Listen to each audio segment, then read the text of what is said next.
Alhamdulillahirabbil alamin. Alhamdulillahilladzi hadana lihada wa ma kunna linahtadiya laula an hadanallah. Asyhadu an la ilaha illallah wahdahu la syarikalah wa asyhadu anna Muhammadan abduhu wa rasuluhu la nabiyya ba'dah. Allahumma salli wa sallim wa barik ala sayyidina wa habibina wa azimina Muhammad wa ala alihi wa sahbihi wa man tabi'ahu ila yaumil qiyamah. Rabbi syrah li sadri wa yassir li amri wa hlul 'uqdatan min lisani yafqahu qawli. Qala Allah ta'ala fil Qur'anil Karim, a'udzu billahi minasy syaithanir rajim. Bismillahirrahmanirrahim. Wa kullan naqussu 'alaika min anba'ir rusuli ma nuthabbitu bihi fuadak wa ja'aka fi hadhil haqqu wa maw'izatun wa dhikra lil mu'minin.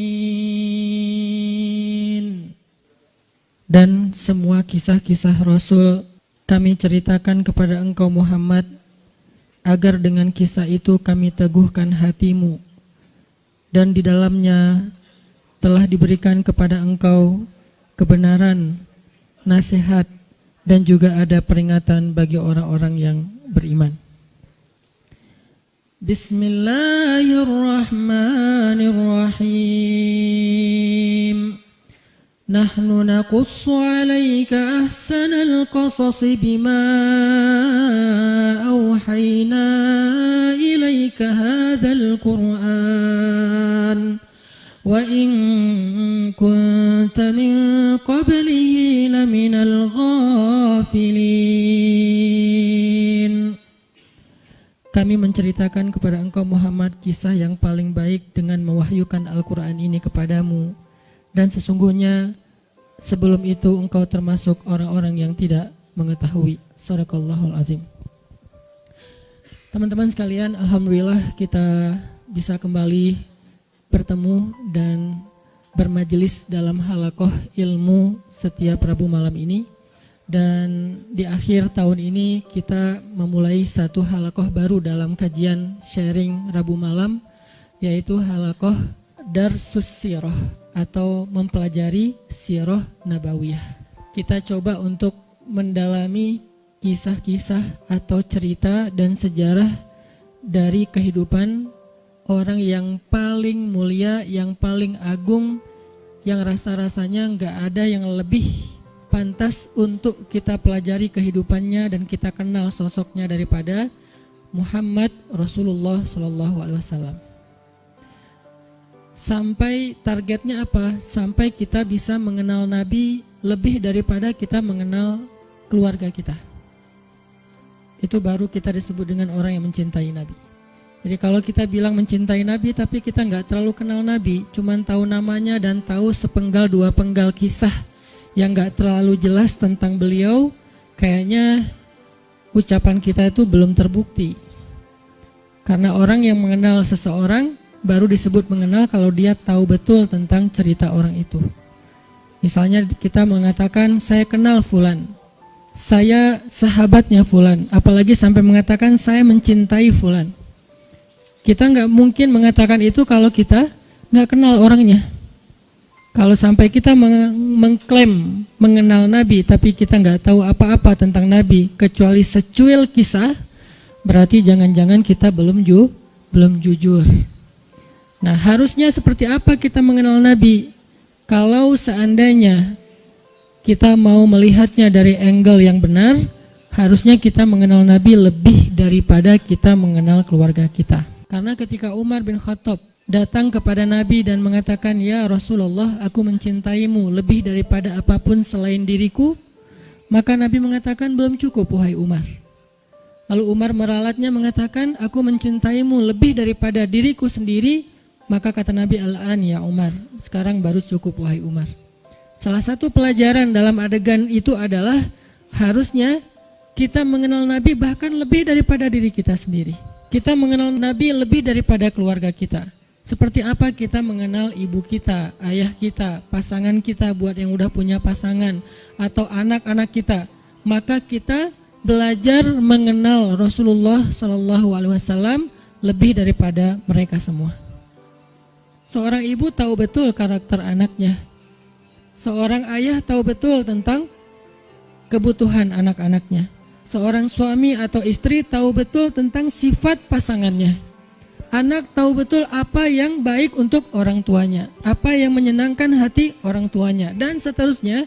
Maka harusnya kita lebih tahu betul tentang Nabi daripada keluarga kita. Ini salah satu goalsnya, sampai kita bisa mengenal Nabi lebih daripada keluarga kita sendiri. Dan ini bukan hanya buat teman-teman di sini, tapi juga buat saya pribadi. Sambil saya menyampaikan, karena ini bukan dari saya hanya menerjemahkan bacaan dan wawasan yang saya dapatkan, baik ketika dulu masih belajar di Al-Azhar maupun sampai sekarang karena jadi murid itu seumur hidup terus belajar ke dalam bahasa yang mungkin mudah-mudahan bisa lebih mudah kita pahami tentang sirah Nabi. Sehingga kita sama-sama nanti satu saat makin lama makin kenal dengan Nabi, makin tahu tentang Nabi, sampai bukan hanya yang zahirnya. Karena seperti yang saya pernah sampaikan, sunnah Nabi itu ada 3. Hanya dari 3 ini mungkin 2 sering dibahas, tapi yang ketiganya jarang dibahas. Ada sunnah surah penampilan Nabi. Sebagian dari penampilan Nabi hukumnya wajib diikuti, sebagian yang lain hukumnya sunnah diikuti. Artinya penampilan Nabi itu banyak dibahas, tentang jenggotnya, tentang sorbannya, tentang jubahnya, tentang sendalnya, dan seterusnya.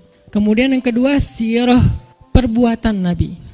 Kehidupan Nabi secara zahir, cara tidur Nabi, cara berdiri Nabi, cara jalan Nabi, sikap Nabi, marah Nabi, dan seterusnya. Sirah aktivitas Nabi, termasuk jihadnya Nabi, dakwahnya Nabi, kehidupan pribadi beliau, kehidupan keluarganya, kehidupan masjidnya, kehidupan tetangganya, kehidupan masyarakatnya, dan seterusnya. Sirah itu banyak dibahas, dan sekarang pun kita sedang membahas itu. Tapi ada satu hal yang jarang dibahas, sarirahnya Nabi. Jadi ada surah, ada sirah, ada sarirah, perasaan Nabi. Apa yang membuat Nabi bahagia, apa yang membuat Nabi sedih, apa yang membuat Nabi berkenan, apa yang membuat Nabi gak suka, apa yang membuat Nabi sakit hati, apa yang membuat Nabi berkesan di dalam hatinya, gimana Nabi memaafkan kesalahan orang lain, apa yang membuat Nabi malu, apa yang membuat Nabi marah. Semua itu masuk dalam kategori sarirah.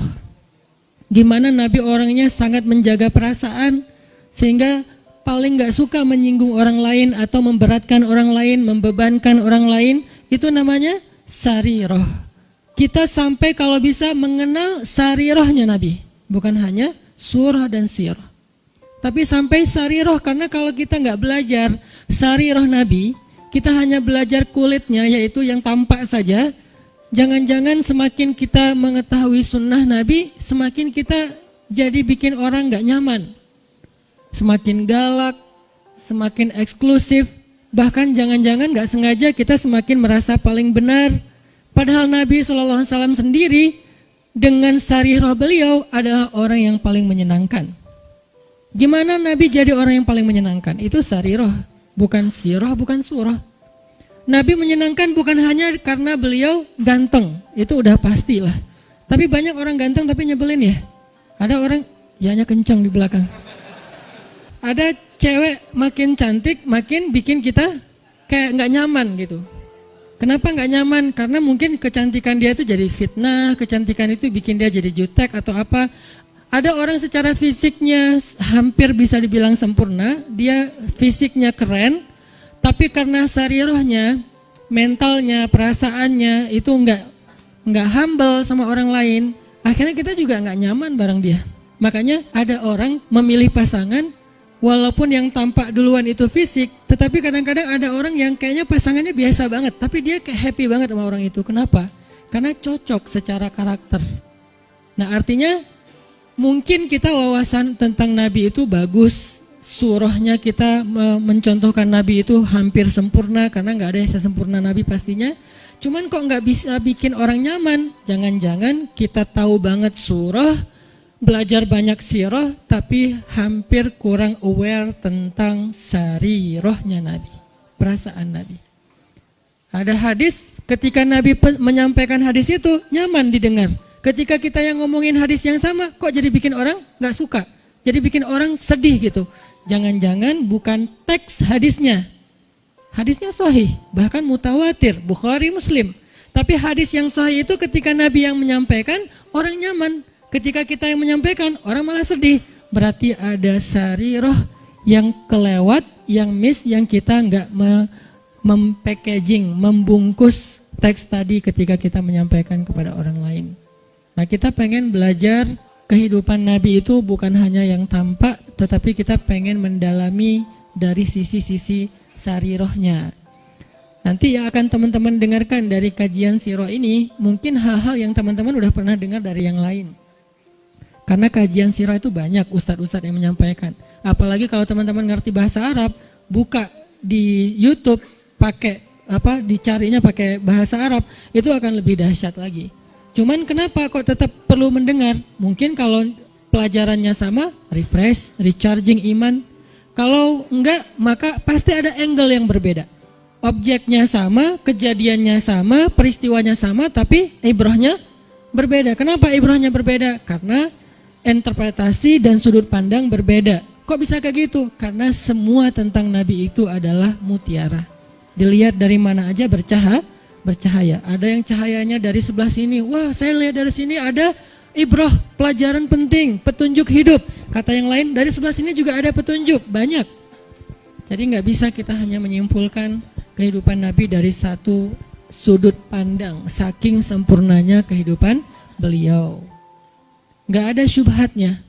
Kalau ada yang nggak kita ngerti, bukan syubhat. Syubhat itu apa? Hal-hal yang meragukan, yang nggak penting, yang sia-sia itu nggak ada dalam kehidupan beliau. Dari sejak beliau dalam kandungan, bukan hanya dari sejak dapat wahyu, dari sejak dalam kandungan itu udah jadi ibrah, pelajaran yang luar biasa tentang sosok beliau. Makanya saya pikir udah waktunya kita untuk nambah menu dalam kajian Rabu malam kita yang udah berjalan lebih dari 5 tahun.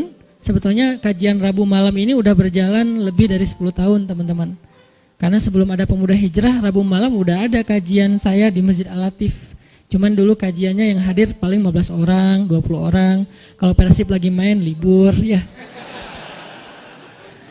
Alhamdulillah kemudian dengan adanya Pemuda Hijrah kita kerja dakwah bareng-bareng jadi rame, kemudian jadi berkembang. Artinya dulu tuh kajian kita tuh udah sempat masuk ke level apa, kemudian kita coba lightkan lagi supaya semua orang bisa nyaman dengan bahasa-bahasa taklim. Dulu udah agak bold tuh.